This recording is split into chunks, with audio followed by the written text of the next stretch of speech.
ಹೋಯಿತು. ನಿಧಾನವಾಗಿ ಕೆರೆಯ ಎಲ್ಲ ನೀರು ಬತ್ತಿ ಹೋಯಿತು.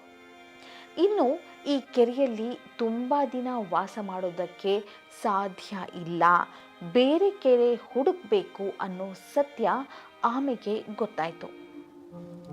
ವಾಸಿಸೋದಕ್ಕೆ ಬೇರೆ ಕೆರೆಗೆ ಹೋಗಬೇಕಾದ ಅಗತ್ಯವನ್ನ ಆಮೆ ತನ್ನ ಸ್ನೇಹಿತ ಹಂಸಗಳ ಜೊತೆ ಹಂಚಿಕೊಂಡಿತು.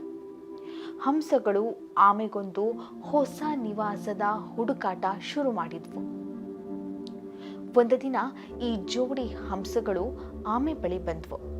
ಮಿತ್ರ, ನಾವು ನಿನಗೆ ಇರಲಿಕ್ಕೆ ಅಂತ ಒಂದು ಕೆರೆಯನ್ನ ಹುಡುಕಿದ್ದೇವೆ.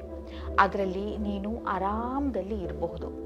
ಆದರೆ ಆ ಕೆರೆ ಇಲ್ಲಿಂದ 50 ಮೈಲು ದೂರದಲ್ಲಿದೆ. ಕೆರೆ 50 ಮೈಲು ದೂರದಲ್ಲಿದೆ ಅಂದ ಕೂಡಲೇ ಆಮೆ 50 ಮೈಲು ದೂರ, ಒಂದು ವೇಳೆ ನಡೆದುಕೊಂಡು ಹೋದರೂ ಕೂಡ ನಾನು ನಡೆದು ಸತ್ತೇ ಹೋಗ್ತೇನೆ ಹೊರತು ಆ ಕೆರೆಯನ್ನು ಮುಟ್ಟೋದಕ್ಕೆ ಸಾಧ್ಯ ಆಗೋದಿಲ್ಲ ಅಂತ ಹೇಳಿತು. ಆಮೆಯ ಮಾತು ಕೇಳಿದ ಬಳಿಕ ಹಂಸಗಳು ಒಂದು ಉಪಾಯ ಹುಡುಕೋದಕ್ಕೆ ತೊಡಗಿದ್ವು.